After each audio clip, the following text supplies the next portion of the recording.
Hey everyone, this is Megan Dorsey, and I'm here to talk today about seniors making final college decisions. I've had a lot of clients reach out to me over the last week or so saying, we were so close to making a decision and now all of this COVID-19 closure has messed up our process. And I figure if they've got questions, a lot of people probably do.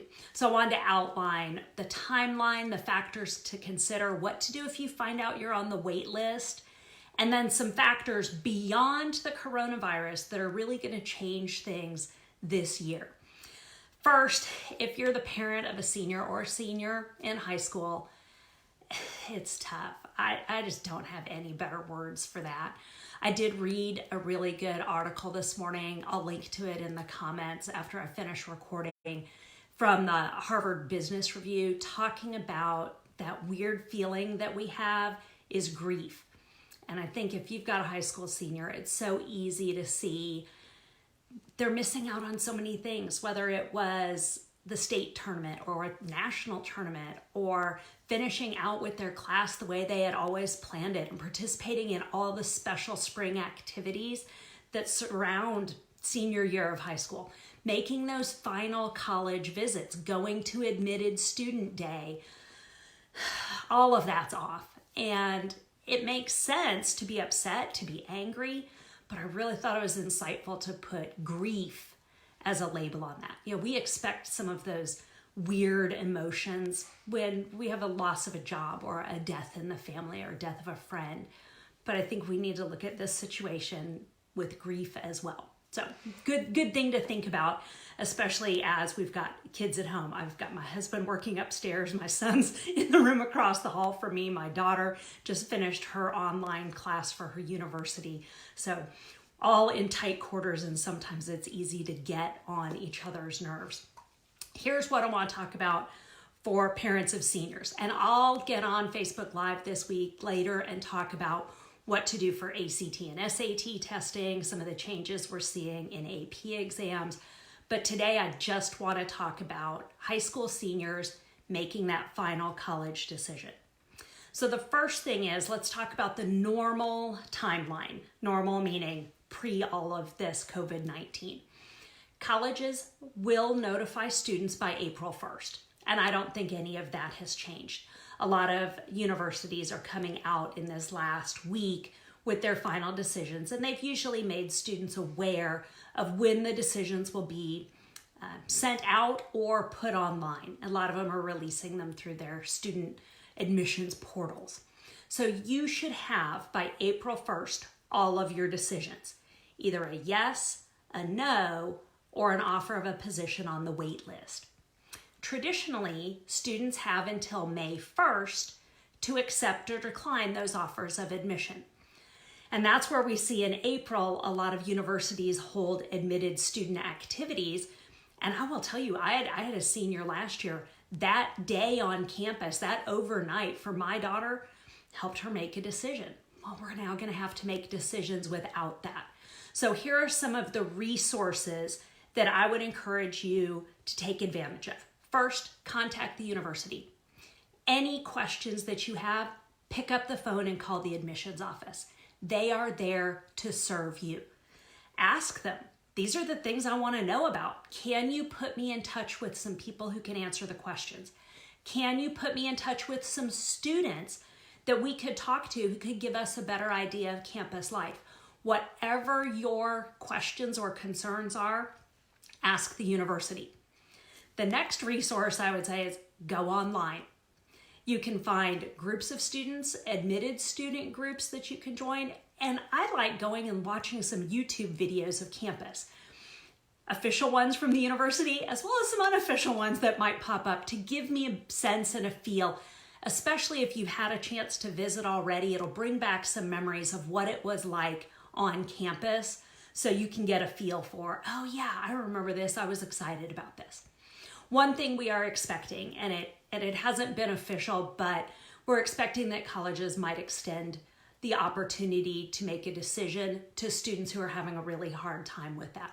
So if you're not able to make a final decision, be in direct contact with the universities you're still considering and ask if you can have an extension beyond May 1st. Some of the things that I would encourage you to do, especially as parents, is look at the way the colleges are handling this situation right now. I have a college freshman who was not happy to be sent packing for the rest of the semester, but I can tell you I have been incredibly impressed with the way her university handled things. The communication, the timeline, the refund already in my account for the balance of housing and food for the semester, the fact that they're keeping all of their employees on and paying them. Take a look at how they're treating their current students to give you a sense of what it would be like if you were parent of a student in this situation right now. I think that makes a big difference. So that's one extra thing you could add to your list to try to decide. Let me talk for a minute about Waitlist, because a lot of the schools that are announcing their decisions here at the end of March tend to be the ones that are highly selective. And those also tend to be the schools that have a pretty good number of students offered a position on the wait list. Here's what the wait list means. The wait list means you're not in. We don't know how many people are going to accept our offer, so we're putting you to the side as a maybe. We might call you up if we decide we need you later. And college admissions is very statistically driven. Let's say that the university wants 1,000 students walking in as freshmen next year. They can't just admit 1,000 students because some of them are going to go elsewhere. Even Harvard gets students telling them no. Maybe they decide to go to another Ivy League school. Maybe they go to their state university where they've got, a better price tag. Maybe they go to another school that offers them more scholarship money. Every university has to admit a larger number of students than they actually intend to enroll. And so that's where you hear the term yield. How many students do we yield out of this class? And if they don't have enough, let's say too many students made a choice to go elsewhere, that's when they start pulling people from the wait list. If you are on the wait list, here are the things I want you to do. Number one, before you decide to accept a position on the wait list, do some research.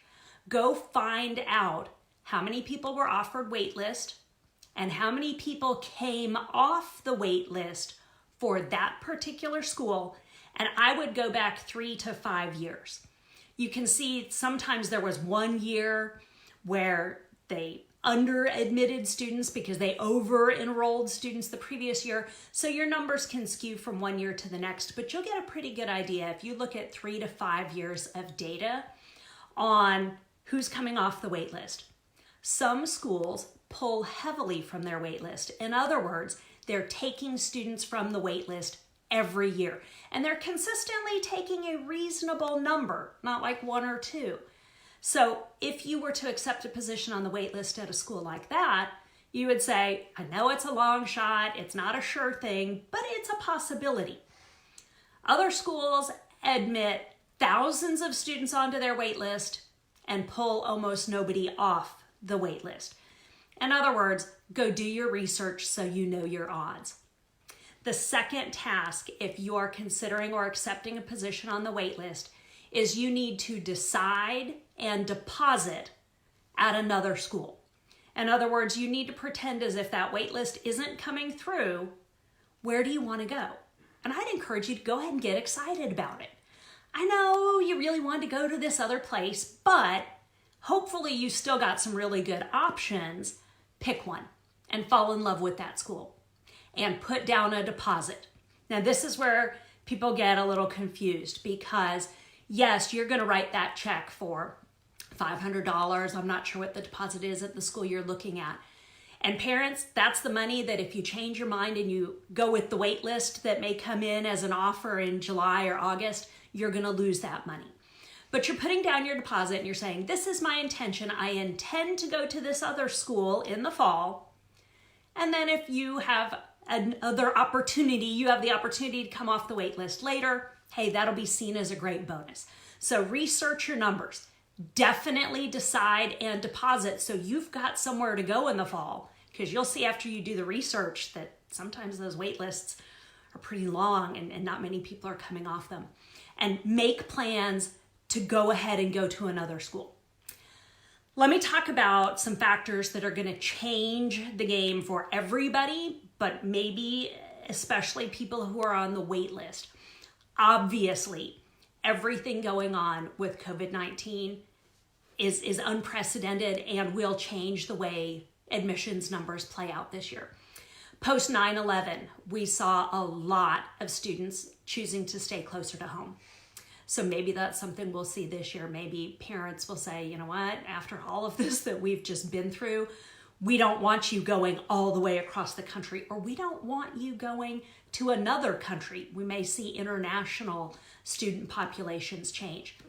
We have no idea what those numbers are going to look like, but it is something that's likely to influence college yield, and that influences waitlist numbers.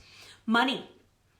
Are you really, after the economic concerns that we're seeing right now, going to take that college that was going to be a financial stretch? Some people are going to say, we just can't afford it. We're burning through our emergency fund right now. We can't take that long shot, that stretch on the money. We're going to go with the safer bet. We're going to go with the least expensive option, the one where they gave you more scholarship money. So we don't know how this is going to influence people's college decisions. The other thing, and this is a big one, not related to the coronavirus, is that we had some federal changes to the way colleges can behave that go into effect this spring. It used to be that after May 1st, after the students make their decision deadline, colleges had to lay off their marketing to other students. That's gone. We now are in, the Wild West of college admissions, in that after May 1st, other colleges may still contact you, may still offer you additional perks, scholarship money. In other words, even though you've put down a deposit over here at this school, another school can come in and try to poach you as a recruit. We don't know how many schools are going to do this. We don't know what they're going to offer that might be so enticing, but it's something that's different, and it may change yield at a number of schools.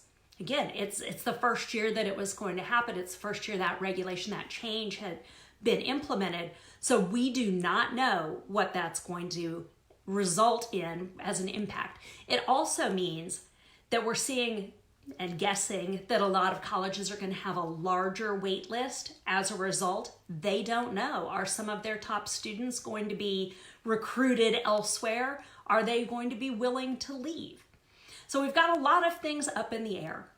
My, advice to everybody is move forward with the process. I know it's not the way you wanted to do it. Please ask questions. Go and ask questions directly from the colleges. You're welcome to ask questions here. I've got a private Facebook group. I'll put a link in the comments when I finish the video below, where you could ask questions that you have about making your college decision, but expect that you're going to have to make that decision now without maybe setting foot on campus, before you make the final decision. We know that a lot of things are going to be up in the air. Colleges are really willing to work with you. So like I said, pick up the phone and call them. I'm sorry that this is not the way we wanted to see this spring play out. Usually admission season, while it has some disappointments, as there will be some rejection letters sent, there'll be some hopes that weren't realized, is usually a really happy time. That's where I see a lot of my clients finally saying, oh, that stress of that whole process is off my shoulders, and I'm ready now to make this decision. I'm getting excited about the school I'm going to. And it's hard to have that excitement when we're under these circumstances. So make your decisions, follow through on the numbers research if you're on the wait list, and understand that everything is different. So if you have questions, reach out to your colleges. I'll be back doing some more Facebook Lives over the next week or so. I'll talk about what we're doing with the SAT and ACT, AP exams, what you should do if you're a junior and all of a sudden you have questions about things like class rank and grades. But I'll do that later. Take care, everyone.